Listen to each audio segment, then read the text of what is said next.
Hi, and welcome to episode 23 of Holistic Movement with me.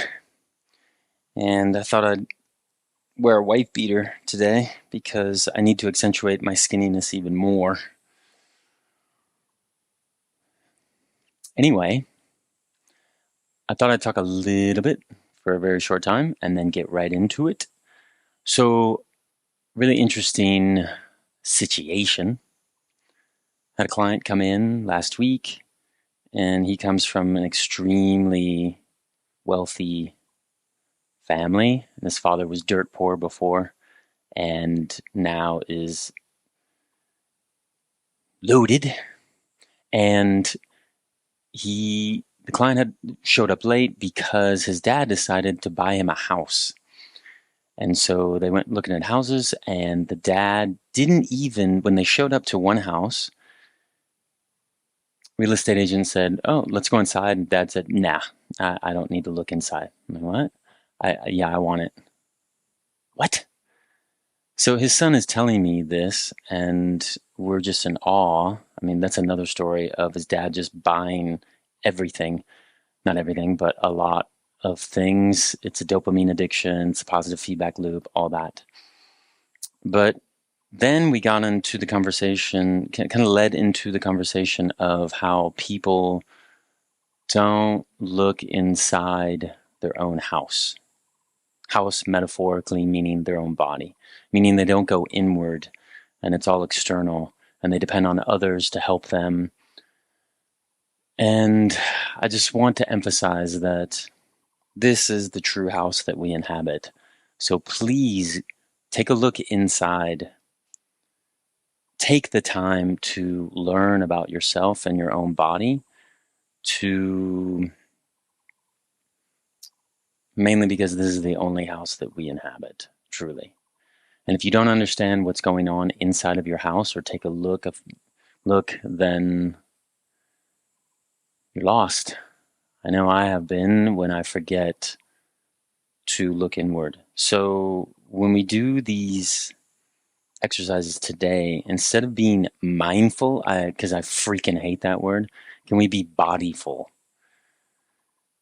Can we truly go inward and feel what is going on in our body? And when you're really able to feel your body, you're able to change it. Meaning, when you can get yourself out of pain and notice when you are feeling off and do something about it. Okay, diatribe done. We're going to start with a bodyful exercise, an exercise that I learned last week from my Gestalt psychotherapy, one of my Gestalt psychotherapy teachers. She's amazing. She's a Feldenkrais teacher as well, and we did this exercise, and I thought I'd introduce you to it. So we're going to lie on our backs, and we're going to start. I'm going to show you my abdominal region because I'm going to show you the position of my rib cage in relation to my pelvis, okay? So we're going to come into first an anterior tilt of the pelvis. Remember, anterior tilt is when the top of the pelvis points forward. And then we come into posterior tilt. So all we're doing is, I'm going to bring my arms up here. You can lie your arms next to your body. I just want you to see it. We're going to come into an anterior tilt of the pelvis, and the rib cage will flare up. Okay. And then we're going to posteriorly tilt the pelvis. We're going to suck the belly button down and try to push the lower back into the floor. And our rib cage joins and connects with our, our pelvis. Okay. That's all we're doing. We're just doing anterior tilt of the pelvis. Rib cage flares up. There's a gap. And then we exhale and squeeze in our abdominal region circumferentially, and the rib cage connects with the pelvis. Let's just do that.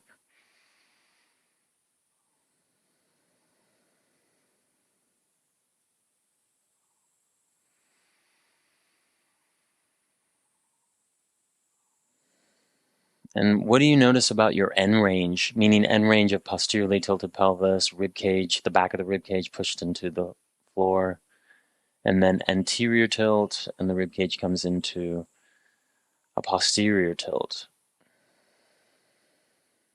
What are you feeling there? Maybe it's slightly uncomfortable when you come into a posterior tilt, or vice versa. It's uncomfortable and you get stuck and you can't come into an anterior tilt that much.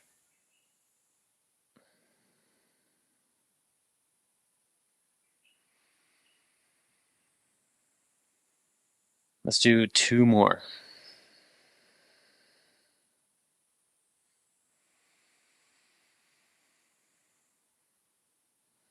How's your neck? Is your neck relaxed? Okay. Going back, straighten the legs out. Let's relax here.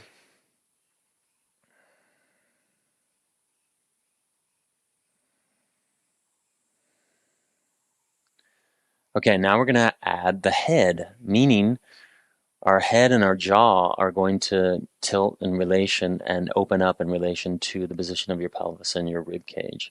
So when we come into an anterior tilt of the pelvis, the rib cage comes in a posterior tilt. I want you to slide your head back, and it's going into the same plane as the rib cage. But what I want you to do is drop the jaw. And then when your pelvis comes into a posterior tilt, your rib cage pushes down. I want you to tuck the chin under and close the jaw. So anterior tilt of the pelvis, posterior tilt of the rib cage, head tilts back to posteriorly, jaw opens. And then posterior tilt of the pelvis, anterior tilt of the rib cage, and chin tucks under, jaw closes. Let's just do that. If you're unsure what I'm talking about, just watch me.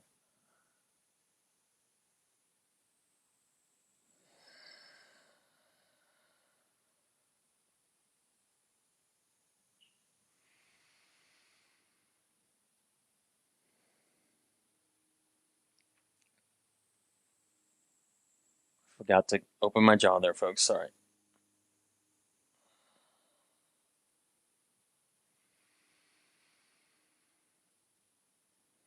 How's your pelvic floor when you're doing this? Is it tense? No right or wrong answer. Just noticing where you're holding tension to create these positions.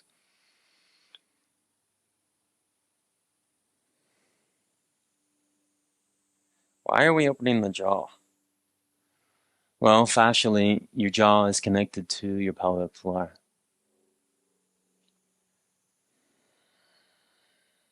So we want to connect those two.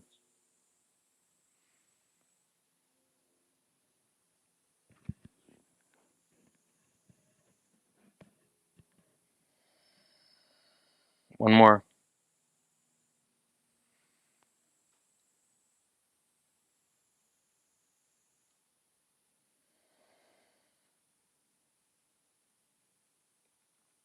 Okay, let's straighten the legs out. Let's rest here.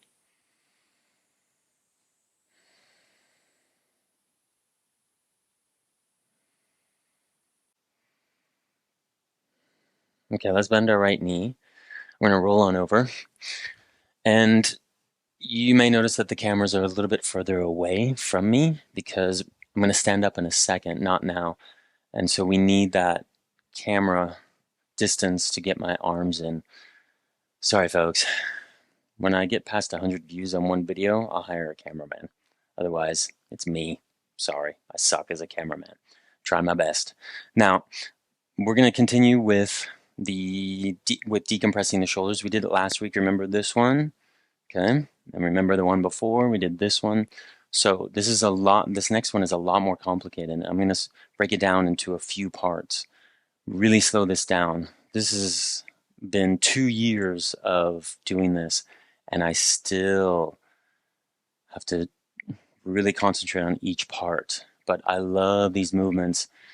Fully decompresses the shoulders, and it creates so much space within the shoulders and how it plugs into the rib cage. So I'm going to show you, right here, my thumbs are up, okay? And it's like I have 2 swords here. And my right arm is in front, my right wrist is in front of my left one. And that's all we're doing. We're just going to switch like this. One wrist comes in front of the other. That's all we're doing. So left one in front, right one in front, left one in front, left one, right one, left one, right one. Okay, now as I drop these wrists, watch because I start an internal rotation, then my arms go into external rotation, and it's like I bring these swords up and I sheath them in my back right here, the little case for the swords, and I'm going to bring my elbows towards each other, okay? And then the hands up, thumbs facing away, same movement of what we just did, and then we drop them. So sheath the swords, bring the elbows towards each other, right wrist in front, drop them down. External rotation, sheath the swords. Now left wrist in front.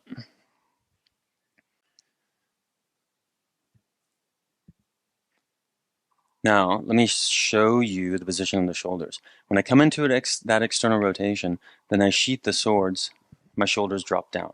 I want to engage my lats and my pecs. Elbows towards each other, right wrist in front, come down. External rotation, sheath the swords, elbows towards, shoulders down, left wrist in front, drop them.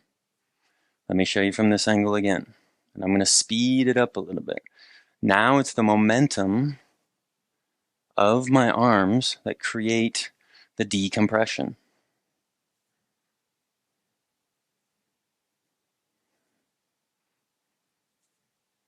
Sheath the swords, drop the shoulders down, one wrist in front of the other. I'm going to stand up.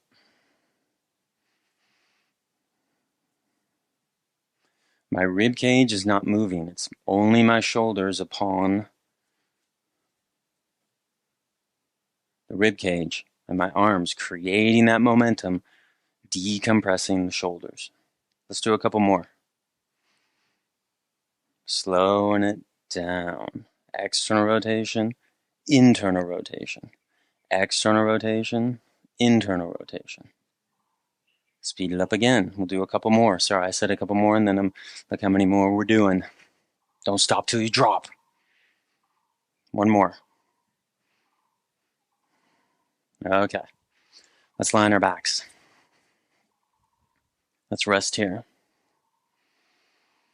Notice the sensations running through your shoulders. I feel my deltoids really turn on, especially my right one. I have some scar tissue in my right deltoid, so I'm feeling that one. It doesn't help that.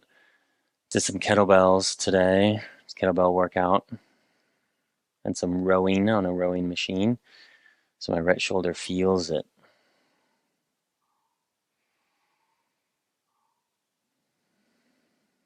Keep resting. Let the shoulders drop. Create that space within your shoulders.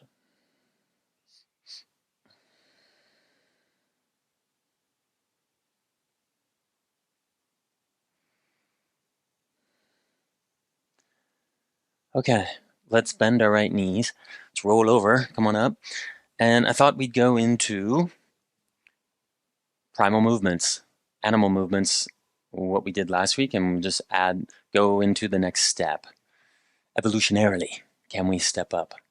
So we did a basic, remember the one where we're crawling backwards and forwards, right? Hopefully you've been practicing that one, but probably you think it's too elemental, but elemental is where it's at.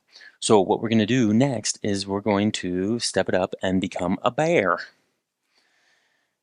So we're going to curl our toes under, and I may go out of frame, and that's okay. But I want you to have your hands underneath your shoulders and your knees under your hips, curl the toes under. So how do bears walk? Well, one thing is first, before we walk like a bear, not an Egyptian, we're going to use our abdominal region to lift ourselves up. So I'm sucking in my belly button up towards my spine. And then I lift my butt up higher than my head. Okay? This is fairly easy because next week we're going to have it to where our butt is even with the back of the head. So we're going to come on up. And what we're going to do is step forward with our left foot, step forward with our right hand. Then our left foot, right foot. Right hand, left foot, left hand, right foot. And I may go out of frame here, but that's okay. I'm just going to walk a little bit, and then I'm going to walk backwards. But let me show you here, so hopefully you can see me here. When I go backwards, remember, I'm turning my head first, and then I'm stepping back. So now, I'm not going to tell you how to do this specifically because I want you to try to figure it out. Now, hopefully when you're doing this, you're using your lats and your pecs instead of relying on your rotator cuff muscles to support your shoulder blades within your rib cage, because they're much smaller muscles and more prone to injury because they're smaller. The lats are huge, or proper pronunciation would be huge.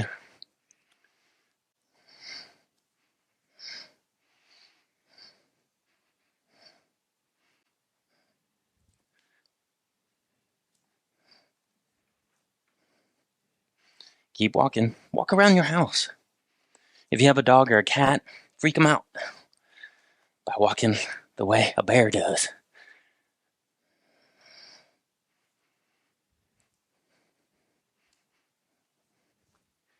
And if you get tired, stop.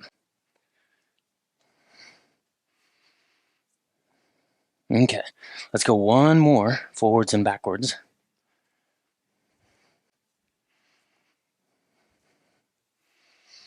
Okay, let's lie on our backs. Rest here.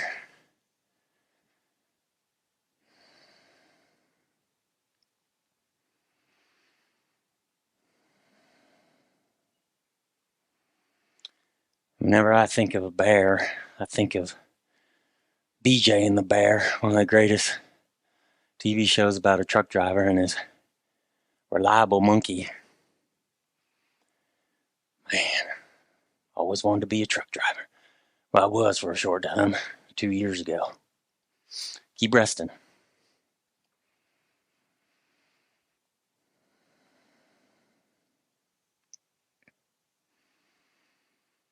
What do you notice there? With your eyes closed, feeling internally, inhabiting your house, what muscles have been turned on there?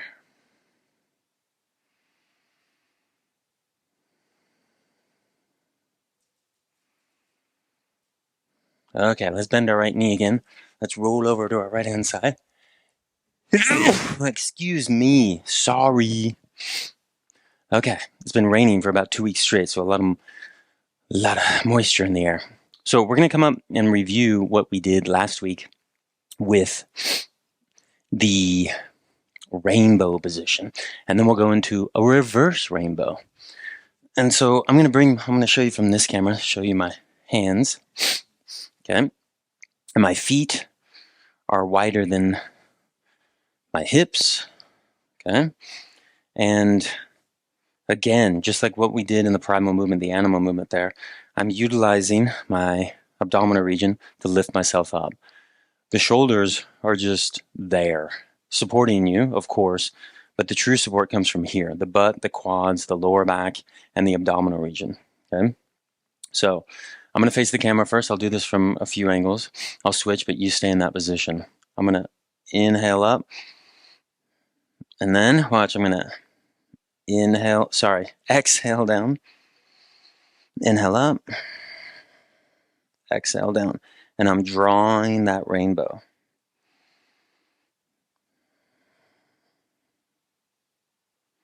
And both butt cheeks are tight. That's another way to say tight, a toit. Both butt cheeks are tight. And remember, there's that flame, that fire under your ass to motivate you to strengthen your house. Keep going. I'm going to show you from this angle so you can see me here. My feet are in plantar flexion. That means the toes away from the nose. Okay.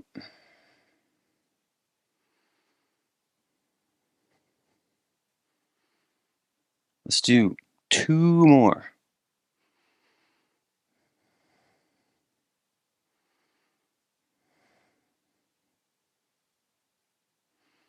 Okay, wonderful. Let's rest here. Take a few breaths there. And then, with your eyes closed, take a look inside of your house and feel what muscles just turned on, what tissues just turned on, what parts of your body just turned on, what parts are vibrating right now because of pumping in fresh blood.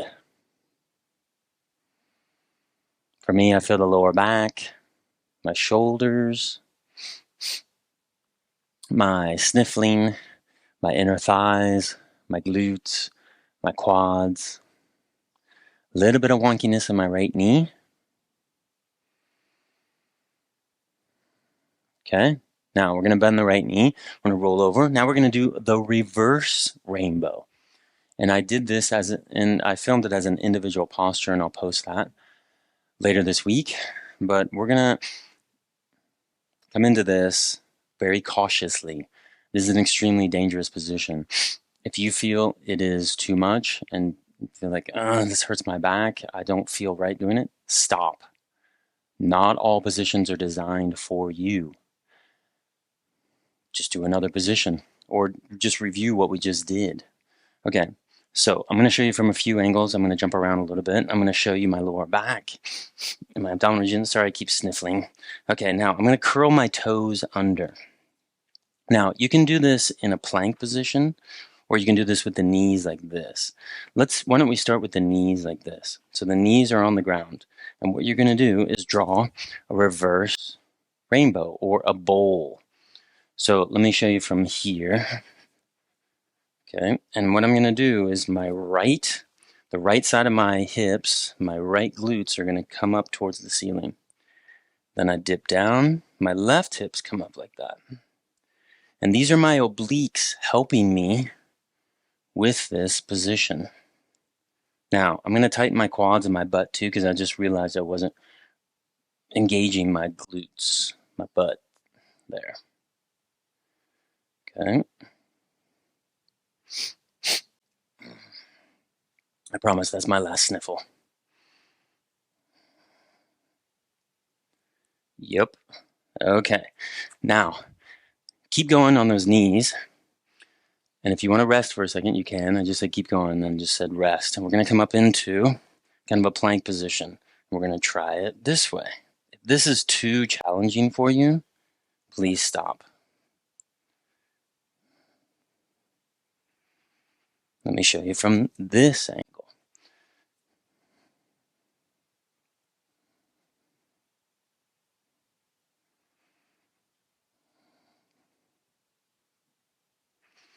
Let me show you from this angle.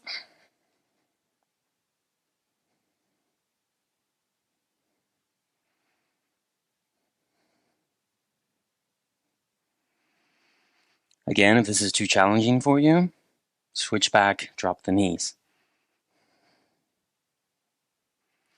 So we're inhaling here and then we're exhaling up. Inhale here, exhale up. Inhale here, exhale up. Inhale here, exhale up. Now, you'll probably notice that one side's probably a lot more difficult for me than the other side, and for you as well, because we're bilateral beings, and one side of your body is indubitably going to be stronger than the other.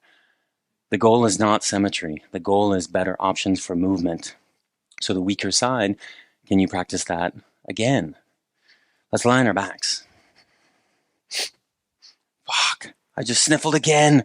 I'm sorry. Sorry, Mom. My mom was here. Robert, just blow your nose. Stop sniffling. Oh, I know she cares about me, but she's very concerned about how I project myself in front of others. Now, can you let your whole body fall and notice what you're feeling here?